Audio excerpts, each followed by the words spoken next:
आज आमच्या श्री शिवाजी महाविद्यालय कंधार येथे आमचे सिनियर प्रोफेसर, मराठी विभाग प्रमुख तथा सांस्कृतिक विभाग प्रमुख आदरणीय professor doctor Dilip Sawant sir यांचा सेवापूर्ती सत्कार समारंभ अत्यंत उत्कृष्ट पद्धतीने आयोजित केला आहे। या कार्यक्रमाप्रसंगी आदरणीय डॉक्टर दिलीप सावंत सर या महाविद्यालयाला, या संस्थेला 33 वर्षाची सेवा दिली आहे आणि या 33 वर्षाच्या सेवात एकही तक्रार संस्थेकडे कधी गेली नाही। आज ते मराठी साहित्याचे अत्यंत महाराष्ट्रामध्ये नाव त्यांनी मोठं केलं आहे। आत्मप्रत्यय मासिक त्यांनी अनेक वर्ष चालवलेलं आहे। त्याबरोबरच मराठीचं अध्यापन करताना अनेक मराठीचे विद्यार्थी आज प्राध्यापक म्हणून कार्यरत आहेत। यासह NCC विभागाचे प्रमुख म्हणून त्यांनी मागील 22 वर्ष सेवा या ठिकाणी केली आहे। या वाडी तांड्यातील कंधार भागातील अनेक हजारो विद्यार्थी आर्मी, पोलीस इतर पदावरती ते कार्यरत आहेत। या सर्व विद्यार्थ्यांचे हात बळकट करण्यासाठी, अनेकांचे संसार उभं करण्यासाठी एक प्राध्यापक म्हणून त्यांचं जे योगदान आहे ते मात्र अत्यंत अतुलनीय आहे। भूषवलं ती अभिमानाची बाब आहे। सावंत सर, आपलं समर्पण खूप मोठं आहे आणि तुम्हाला तुमच्याबद्दल बोलणं, मी तेवढा मोठा माणूस नाही। आपण प्रत्येक वेळेस विद्यार्थ्याला सर्वस्व मानलं, घराला सर्वस्व मानलं। केशवरावजी धोंडगे साहेबांच्या प्रत्येक चळवळीत असताल, आंदोलनात असताल, त्यांच्या लिखाणात असताल, आपण साक्षीदार आहात। प्रचंड विश्वास आपल्यावर होता धोंडगे साहेबांचा आणि ते कधी तुम्ही कमी पडला नाहीत। त्याच्यामध्ये कधी कुचराईपणा केला नाही, कधी त्यांना असं भासू दिला नाही की बाबा मला माझं काम सोडून बाकीचं काम करावं लागतं। तुम्ही खूप समर्पित भावनेनं संस्थेची, कॉलेजची, विद्यार्थ्यांची सेवा आपण केला सर, निश्चित आपल्याला इथं फळ मिळाल्याशिवाय राहणार नाही। साप्ताहिक जयक्रांती बाबा असताना सुद्धा तर देतच होते, पण आठवणीनं बाबा नसताना सुद्धा साप्ताहिक जयक्रांती चांगल्या पद्धतीने चालली पाहिजे म्हणून आज लेख देण्याचं काम आदरणीय दिलीप सावंत सरांनी त्या ठिकाणी केलेलं आहे। हे छोट्या छोट्या गोष्टी आहेत, पण याच्यातून भरपूर काही गोष्टी होऊन जाते। याला खूप प्रेमच लागतं सर, याला जिव्हाळ्यात लागते, याला आत्मीयताच लागते। आत्मीयता असल्याशिवाय, प्रेम असल्याशिवाय, जिव्हाळा असल्याशिवाय या गोष्टी होत नाही। आत्मीयता आहे, प्रेम आहे, जिव्हाळा आहे म्हणून त्या झाले प्राध्यापक या ठिकाणी आले। लांब लांब शिकणारे जे विद्यार्थी आहेत, लांबून जे नोकऱ्या तुमच्या याच्यात शेकडो विद्यार्थी पोलीस मध्ये लागले, मिलिटरी मध्ये लागले, एवढं पुण्याचं काम आपल्या माध्यमातून आपण केलं। त्यावेळेस माझ्याकडे भरपूर त्रास व्हायचा, भाऊ या पोरा सर याला घ्या, याला ऍडजस्ट करा, त्याला ऍडजस्ट करा, माझ्या भागातला आहे ते घरी येऊन बसायला हे व्हायले, अशा भरपूर गोष्टी आम्ही सांगितल्या। पण तुम्ही जो विद्यार्थी नियमात बसतो त्याला बरोबर नियमात बसून आपण काम केलं। कुठल्याही विद्यार्थ्यावर अन्याय आपण होऊ दिला नाही। जरी अध्यक्षाचा फोन आला तरी तुम्ही जो प्रामाणिक आहे तो खऱ्या अर्थात तिथं सिलेक्शन होतं, त्याचं सिलेक्शन करण्याचं काम त्या ठिकाणी आपण केलं। निश्चित सावंत सर, आपल्याबद्दल बोलण्यासारखं भरपूर आहे। खर तर कॉलेज आता मला असं वाटतं, आताच मला यायला उशीर झाला त्याबद्दल आपली माफी मागतो। त्याचं कारण होतं की आपले आले आणि सांगितलं की यायला पाहिजे, म्हणलं मी 1,00,00,000% येणार, त्याच्यात काय विषय आहे। तुमच्यासारख्या माणसाच्या निरोप समारंभाला यायचं नाही तर कोणाच्या निरोप समारंभाला यायचं। त्यामुळं सर आपलं मनपूर्वक आभार मानतो। आता जो ग्रंथ प्रकाशित झालाय आणि तो ग्रंथ प्रकाशित करत असताना वेगवेगळ्या सगळ्यांनी त्या ठिकाणी सावंत सरांबद्दलचे असलेलं सन्मान असेल, त्यांच्याबद्दलची असलेली भावना असेल, लेखाच्या माध्यमातून त्या ठिकाणी प्रगट करण्याचं काम केलं। आणि सर आपल्या या निरोप समारंभाच्या आयुष्य लाभो, आपलं आयुष्य सुख समृद्धीचं जावो, एवढी या ठिकाणी मी सदिच्छा व्यक्त करतो। श्री सावंत, प्राध्यापक सावंत यांचा निरोप समारंभ आहे। सगळ्यात सिनियर लेक्चरर आहेत आणि एका महत्त्वाच्या पदावर आहेत ते। त्यांनी केलेली सेवा कॉलेजच्या याच्यात यादीवर अत्यंत उच्च दर्जाची सेवा आहे। वास्तविक सभा आता त्यांना आम्ही प्राचार्य करायला सुद्धा ठरवलं होतं, परंतु जमलं नाही। ते वेगवेगळे हे झालं, म्हणजे त्या लायकीचे ते आहेत अशी परिस्थिती आहे। अशा प्रकारे त्यांनी संस्थेची सेवा केली, इतके वर्ष सेवा केली, त्याबद्दल मी ऋण व्यक्त करतो, त्यांचे आभार मानतो। जय क्रांती। 30 वर्षाच्या प्रदीर्घ सेवेनंतर महाविद्यालयातील ज्येष्ठ प्राध्यापक captain doctor Dilip Sawant sir आज सेवानिवृत्त होत आहेत। आदरणीय धोंडगे साहेबांविषयी असलेली त्यांची निष्ठा, त्यांच्याबद्दलचं प्रेम जे सातत्याने त्यांच्या जगण्यातून, बोलण्यातून आम्हाला दिसत होतं। दररोज किमान 4 वेळेला तरी नाव साहेबांचे ते काढायचे आणि प्रत्येक महाविद्यालयातल्या कार्यक्रमाच्या वेळी, घटनेच्या वेळी सांगायचे, साहेब असं म्हणायचे इथं, साहेब तसं म्हणायचे, साहेब असं मार्गदर्शन करायचे। अत्यंत निष्ठावान, साधारण 150 किलोमीटर इथून दूर असलेलं त्यांचं गाव कंधारला आल्यानंतर साहेबाशी एकरूप कधी झाले, धोंडगे साहेबांच्या कुटुंबाशी एकरूप कधी झाले हे त्यांना पण कळलं नाही। आणि म्हणून आज ते महाविद्यालयातील ज्येष्ठ, निष्ठावान, प्रामाणिक प्राध्यापक सेवानिवृत्त होत आहेत। त्यांच्या भावी आयुष्यासाठी, सुआरोग्यासाठी खूप खूप सदिच्छा। आता आज त्यांचा सेवानिवृत्तीचा गौरव समारंभ महाविद्यालयातील स्टाफच्या वतीने, त्यांच्या विद्यार्थ्यांच्या वतीने मोठ्या थाटामाटामध्ये संपन्न होत आहे.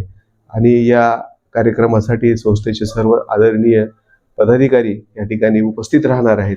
ही आनंदाची बाब आहे आणि केवळ त्यांच्या प्रामाणिक सेवेमुळं आज संस्थेचे सर्व सन्माननीय पदाधिकारी त्यांना सदिच्छा देण्यासाठी उपस्थित राहणार आहेत. माझ्याही वतीनं, या महाविद्यालयाचा प्राचार्य म्हणून, माझ्या स्टाफच्या वतीनं, विद्यार्थ्यांच्या वतीनं त्यांच्या पुढील आयुष्यासाठी, दीर्घ आयुष्यासाठी, सुआरोग्यासाठी खूप खूप सदिच्छा. आज प्राध्यापक डॉक्टर सावंत सरांची सेवानिवृत्ती आहे. प्रत्येक माणसाच्या जीवनात, सेवेमध्ये असणाऱ्या माणसाच्या जीवनामध्ये हा येणारा क्षण आहे. परंतु आजच्या दिवशी ज्या वेळेला सेवानिवृत्ती येते त्या दिवशी त्या माणसाचा लेखाजोखा मांडला जातो. प्रत्येक माणसं सेवा करत असतात, परंतु किती प्रामाणिकपणे झाली यावर सगळ्या काही गोष्टी अवलंबून असतात. आज जेव्हा सावंत सरांची सेवानिवृत्ती होते त्यावेळेला एक कामाचा माणूस, एक आमच्या संस्थेवर निष्ठा ठेवणारा माणूस, खऱ्या अर्थानं कामाला देव मानणारा माणूस आणि आदरणीय डॉक्टर भाई किशोररावजी धोंडगे साहेब असो, कुणालरावजी कुर्डे साहेब असो, ओंकारेश्वररावजी धोंडगे साहेब असो की पुरुषोत्तमरावजी धोंडगे साहेब असो, या सगळ्या कुटुंबामध्ये एक कुटुंबातला सदस्य म्हणून वावरणारा माणूस जेव्हा सेवानिवृत्त होतो त्यावेळेला निश्चितपणे आमच्या संस्थेला वेदना त्या नक्की होतच आहेत. कारण अशी रोखरोख वाटणं हे त्या माणसाचं फळ आहे. म्हणून अशा माणसाच्या सेवानिवृत्तीनंतर त्यांचं आयुष्य सुखाचं, समाधानाचं जावं एवढीच सदिच्छा मी या ठिकाणी व्यक्त करतो. धन्यवाद. जय करा. विविध क्षेत्रातील मान्यवर कोणाला म्हणायचं होतं की ज्यांच्या हातून सावंत सरांनी जे विद्यार्थी घडवले ते वनपाल आहेत, शिक्षक आहेत, पोलीस आहेत, आर्मी आहेत, भारताचं संरक्षणाबरोबर इतरही काही खात्यामध्ये ती लोक काम करतात.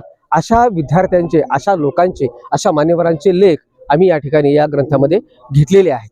यामध्ये काही प्राध्यापक आहेत, काही त्यांचे सहकारी मित्र आहेत, त्याचबरोबर त्यांच्यासोबत सेवा करणारी काही प्राध्यापक आहेत आणि त्यांचे विद्यार्थी आहेत. अशा सर्वांच्या लेखांचा संग्रह म्हणजे अस्मितेचा पाऊलवाटा. हा अस्मितेचा पाऊलवाटा म्हणजे खरोखरच मानवतावादी दृष्टिकोनातून ज्यांनी जीवन जगलं, 150 किलोमीटर दूर येऊन कंधारसारख्या या मायबोलीमध्ये स्वतःचं अस्तित्व निर्माण केलं, मन्याड खुरी बोलीमध्ये स्वतः रुजवलं, अशा डॉक्टर दिलीप सावंत सरांचा हा गौरव ग्रंथ निश्चितच आपणास आवडेल अशी संपादक म्हणून मला खात्री आहे. सप्रेम. जय क्रांती.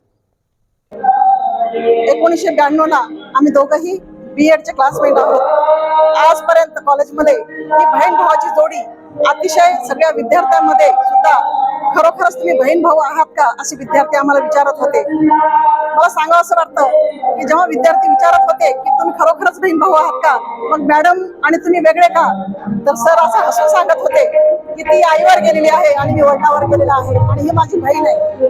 खरोखरच सावंत सरांचं एक भाग्य आहे की त्यांना डॉक्टर भाई किशोरराव धोंडगे साहेबांसोबतचा सहवास अतिशय चांगला मिळालेला आणि त्यामध्ये सावंत सरांना मालकांबरोबर अनेक ठिकाणी त्यांचे विचार, त्यांच्या सहवासामध्ये राहून सावंत सर घडलेले आहेत. असलं तर मध्ये अतिशय त्या माणसाच्या गऱ्यासारखे सरांचा स्वभाव आहे आणि आज ते सेवानिवृत्त जरी होत असला तर बहीण भावाची ही जोडी आमची कायम राहील. जय क्रांती. काही विद्यार्थ्यांना अडचण आलेली आहे, ज्याच्यावर धोंडगे साहेबावर ज्यांनी एमफिल केली, पीएचडी केली, तो माझा सत्यपाल कांबळे हा आंबेडकर विद्यापीठामध्ये प्राध्यापक आहे. तो या ठिकाणी काही कामानिमित्त येऊ शकला नाही. रणजित वाकले नावाचा विद्यार्थी माझा हायकोर्टामध्ये वकील आहे, तो देखील येऊ शकला नाही. आणि बरेचसे विद्यार्थी जे नेव्हीमध्ये आहेत, आर्मीमध्ये आहेत, त्यांना इलेक्शन ड्युट्या लागल्यामुळे, काही ठिकाणी अडचण आल्यामुळे ते विद्यार्थी येऊ शकले नाही. माझा पहिल्यापासूनच या ठिकाणी आवाज स्पष्ट आणि परखड आहे. माझ्या आईवडिलांची देण आहे. भाऊ, या संस्थेमध्ये धोंडगे साहेबांनी जर त्या काळात या ठिकाणी मला घेतलं नसतं तर मी काही करू शकलो नसतो. मागं वळून पाहिल्यानंतर माझा बाप कुणाच्या शेतात राबतोय, माझी माय कुणाच्या शेतात राबते आणि या संस्थापकांनी या ठिकाणी माझी जात पात धर्म पंथ न पाहता 150 किलोमीटर अंतरावर नेऊन मला या ठिकाणी गरीबाचं लेकरू म्हणून, प्राध्यापक म्हणून या ठिकाणी घेतलं, याची जाणीव ठेवून. आणि धोंडगे साहेबाला काहीही नसताना, घरात कुठलाही शिक्षणाचा वारसा नसताना, धोंडगे साहेबांनी या ग्रामीण भागातल्या असणाऱ्या वाडी तांड्यावरल्या लेकराला आपल्या हक्काचं या ठिकाणी न पैसे न भरता शिक्षण घेता यावं यासाठी शैक्षणिक संस्था काढल्या. त्यांना या ठिकाणी भावभावकीनं त्रास दिला. कशाला या ठिकाणी धोंडगे साहेब डगमगले नाहीत. गेल्या 15 या ठिकाणी 25 वर्षापासून मी दोंडगे साहेबांच्या सानिध्यात होतो. बारीक सारीक या ठिकाणी कधी तुम्हाला जन्मलेल्या लेकराला सांगितलं नसेल भाऊ, परंतु आम्ही ज्या जेवढच बाहेर जायचो, फिरायला जायचो, त्यावेळेस दोंडगे साहेब म्हणायचे, सावंतसाहेब बसा, मला हे तुम्हाला सांगायचंय. अहो, आमच्यासारखी 150 किलोमीटर अंतरावर येऊन आम्हाला या ठिकाणी सावंतसाहेब, आमच्या बापाने कधी आम्हाला साहेब या ठिकाणी साहेब म्हटलेलं नाही, पण संस्थापकांनी साहेब म्हणावं, अजून किती मोठे पण आहे सर. खर तर भाऊ, या ठिकाणी मला इंटरव्ह्यू लिहायला 100 रुपये नव्हते.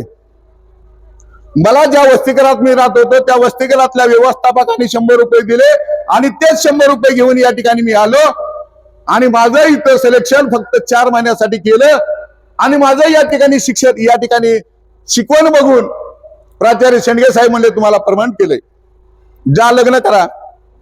आत्या वाट पाहूनच होत्या, माझी आत्याची मुलगी आहे.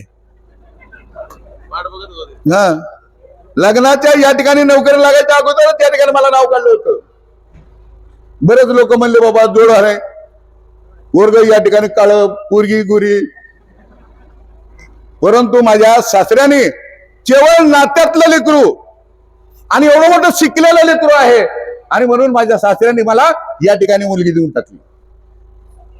तसा काळ माझा सुरुवातीला चांगला, उदरनिर्वाहाचं साधन राहिले नाही. बापाने या ठिकाणी गाव सोडून पश्चिम महाराष्ट्रात कराड सारख्या ठिकाणी राहिले आणि तिथं लोकांच्या इथं मजुरी. जिल्हा परिषदचा मेंबर म्हणून माझा भाऊ शिवसेनेकडून या ठिकाणी 2 वेळा जिल्हा परिषद मेंबर म्हणून राहिलेला आहे आणि मोळेकर त्या संस्थेमध्ये मुख्याध्यापक म्हणून राहिलेला आहे आणि संधी मिळाली नाही. आणि मग 100 रुपये या ठिकाणी घेऊन आलो. या ठिकाणी माझ्याकडून खर्च झालं आणि जाताना भाऊ मला 1 रुपया कमी पडला. मी कंडक्टरला म्हणलं मी अलीकडे उतरतो. नाही म्हणले तुमचं चांगलं काम झालं, म्हणले नोकरीला तुम्ही घेतलात आणि मी तुम्हाला सोडतो. खाली उतरल्याबरोबर तर साखरे नावाचा माझा बीएडचा मित्र, साखरे मॅडम माझी क्लासमेट आहेत 92च्या, त्यांचे मिस्टर आमचे गुरु आहेत. त्या साखरे नावाच्या विद्यार्थ्यांनी सांगितलं सावंत पेढे सध्या, अरे मला जायला पैसे नाहीत, 1 रुपया कमी पडला होता आणि तुला या ठिकाणी पेढे कुठून चारू. तर त्यावेळेस त्यांनी म्हणला हे 100 रुपये घे आणि ते 100 रुपये घेऊन मी गावाकडे गेलो आणि गावाकडे गेल्यानंतर भावाने, चुलत भावाने गुजारीवर कपडे घेऊन दिले आणि ते 2 ड्रेस घेऊन येताना स्टोव, बकेट आणि हातरायचं आणि पांघरायचं एवढंच या ठिकाणी मी सोबत घेऊन आलो होतो. आता तुमच्या सर्वांच्या आशीर्वादानं नांदेड सारख्या ठिकाणी या ठिकाणी घर मिळालेलं आहे. त्याच्यानंतर बीड सारख्या ठिकाणी एखादा प्लॉट घेतलेला आहे. या ठिकाणी 4 व्हीलर या ठिकाणी गाडी मिळालेली आहे आणि मुलगा इंजिनियर झालेला आहे.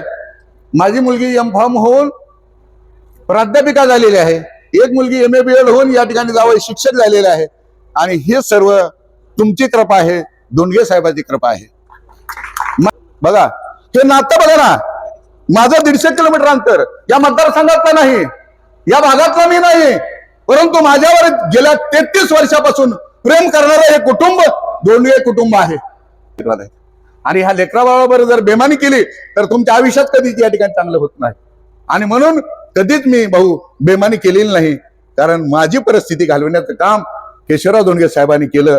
असा देव माणूस जर या ठिकाणी मला भेटला नसता तर यदा मी लागलो असतो, कुठेही नोकरी लागला असतो, पण एवढा सन्मान दुसऱ्या संस्थेमध्ये कुठेही मिळाला नसता. आणि 7 प्राचार्याच्या हाताखाली मी काम केलेलं आहे. एकाही प्राचार्याचं या ठिकाणी ऐकून या ठिकाणी मला पत्र दिलेलं नाही. माझं लांबत चाललेलं भाषण या ठिकाणी मी आठवत घेतो आहे. अनेक विद्यार्थ्याला, माझ्या NCC विद्यार्थ्याला रागात कधी मी मारलं बी असेल भाऊ, पण त्यांच्या भल्यासाठी मारलं. अनेक विद्यार्थी माझ्या मोठ्या मोठ्या आवाजामुळं अनेक भांडणं या ठिकाणी मला झालेले आहेत. दाखवतो म्हणले, चल तुला दाखवतो. मी चल भाई कुठे येते तिथं, तू कोट बाजारात मी बुधवार शेतले बोलवतो. कोट बाजाराला भिलो नाही, बुधवार शेला भिलो नाही. बुधवार असेल तर जे बी मलाच